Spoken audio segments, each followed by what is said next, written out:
એટલે નવરાત્રી વર્ષમાં 9 દિવસ ઉજવાતા આ તહેવાર સૌ કોઈ ખૂબ આતુરતાથી રાહ જોતા હોય છે અને આખી રાત ગરબા રમવાની છૂટ મળે તો સૌ કોઈમાં વધુ આનંદ આવી જાય। તેવામાં મહિલાઓની સુરક્ષા વ્યવસ્થા પણ તંત્ર માટે એટલી જ જરૂરી બની જાય છે। ત્યારે અસામાજિક તત્વો સામે રક્ષણ અને મોડી રાત સુધી ગરબા માટેની છૂટછાટ મુદ્દે શું કહી રહી છે રાજકોટની મહિલાઓ, આવો સાંભળીએ। ગુજરાતીઓનો મનગમતો તહેવાર એટલે નવરાત્રી અને નવરાત્રી સાથે લોકોની આસ્થા પણ જોડાયેલી છે અને સંસ્કૃતિ પણ જોડાયેલી છે। જો કે ગુજરાતમાં આ વખતે નવરાત્રીને લઈને રાજકારણ પણ શરૂ થયું છે। મારી સાથે રાજકોટના ખેલૈયાઓ છે, આપણે તેની સાથે વાત કરીશું કે તેઓ નવરાત્રીના પર્વ અને સાથે સાથે રાત્રે 12 વાગ્યા પછી ગરબા રમવાને લઈને શું માની રહ્યા છે।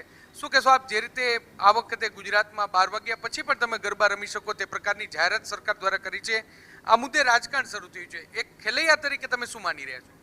આમાં રાજકારણ ન હોવું જોઈએ। આ ધર્મનો પ્રસંગ છે, એમાં આપણે રાજકારણ વચ્ચે ન લઈ આવવું જોઈએ। અને સુરક્ષા અંગે વાત કરીએ તો સવારના જે 5 વાગ્યા સુધી આપણને રમવા દેવાની જે છૂટ મળી છે એ હોવી જોઈએ, સારી વાત છે, પણ એમાં સુરક્ષાને લઈને સુરક્ષાના પગલાં સારા એવા હોવા જોઈએ। સ્ત્રીઓને સુરક્ષા મળવી જોઈએ, પછી જે ફાયર સેફટી હોવી જોઈએ એ બધી સુરક્ષા મળવી જોઈએ। અને જે મહિલા પોલીસ કર્મચારી જે ઓફ ડ્રેસમાં જે ચણિયાચોલી પહેરી ગ્રાઉન્ડમાં જે સ્ત્રીઓ માટે રહેશે એ ખૂબ સારી વાત છે અને સવારના 5 વાગ્યા સુધી છે એ રહેવું જોઈએ। તમે કઈ રીતે જોઈ રહ્યા છો?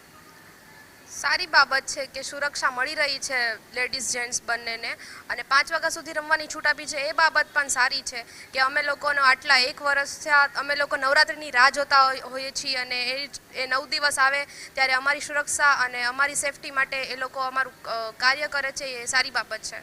વિપક્ષ એમ કે છે કે 12 વાગ્યા પછી ગરબા ન હોવા જોઈએ, ખેલૈયા તરીકે તમે શું માનો છો? સુરક્ષા, એક મહિલાને સુરક્ષા મળી રહી છે અત્યારે? હા, થોડીક મળી રહે છે, પણ જે હજી વધુ જે જોઈ છે એટલી બધી વધારે નથી મળતી, એની માટે સુરક્ષા હજી વધુ થવી જોઈએ અને હજી વધારે સુરક્ષા હોવી જોઈએ। આપ શું કહેશો?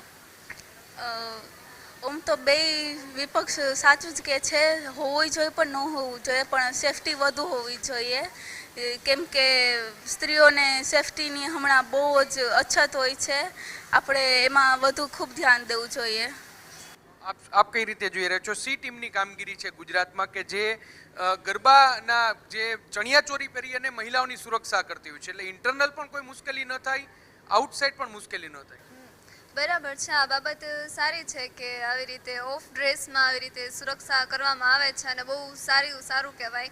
અને ખાસ તો આપણે નવરાત્રિમાં રાજકારણ ના હોવું જોઈએ કે એનાથી બધું થાય, એટલે સારું કહેવાય કે આ વખતે સુરક્ષા બહુ સારી છે અને હું એવું ઈચ્છું છું કે બસ બધા 9 દિવસ એવી સુરક્ષા હોય અને સ્ત્રીઓને કાંઈ પ્રોબ્લેમ ના થાય। આખી રાત રમવા માટે તૈયાર છો? 12 વાગ્યા પછી સવારના 5 વાગ્યા સુધી પણ ગરબે રમશો?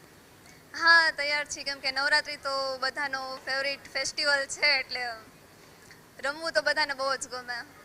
પણ બીજા પણ ખેલૈયાઓ છે, આપણે તેની સાથે તમે કઈ રીતે જોઈ રહ્યા છો? 5 વાગે સવારના 5 વાગ્યા સુધી ગરબા રમવાની વાત છે, કેટલી યોગ્ય છે?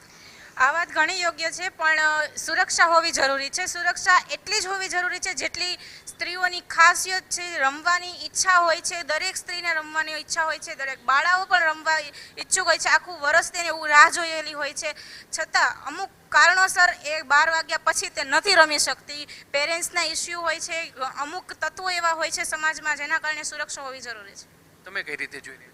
સુરક્ષા હોવી જરૂરી છે ને રાજકારણમાં હોવું જરૂરી નથી, અને સવારના 5 વાગ્યા સુધી ખેલૈયાઓ રમી શકે એ જરૂરી છે।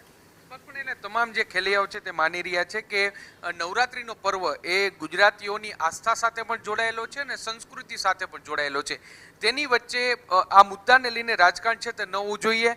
ગુજરાત સરકાર દ્વારા જે નિર્ણય લેવામાં આવ્યો છે તે સારો નિર્ણય છે કે સવારના 5 વાગ્યા સુધી ખેલૈયાઓ ગરબે રમી શકે, પરંતુ તેની સાથે સાથે સુરક્ષાનો મુદ્દો પણ એટલો જ જરૂરી છે। મહિલાઓને અત્યારે સુરક્ષા મળી રહી છે, સી ટીમ હોય કે અલગ અલગ પોલીસ વિભાગના કર્મચારીઓ હોય, તેઓ સરાહનીય કામગીરી કરી રહ્યા છે, પરંતુ તેની સાથે સાથે આ સુરક્ષામાં વધારો પણ થવો જોઈએ, જેથી કરીને નિર્ભય રીતે, ભયમુક્ત રીતે તમામ જે બાળાઓ છે, તમામ ખેલૈયાઓ છે તે ગરબે રમી શકે। કેમેરા પર્સન ભાવેશ લશ્કરી સાથે મોહિત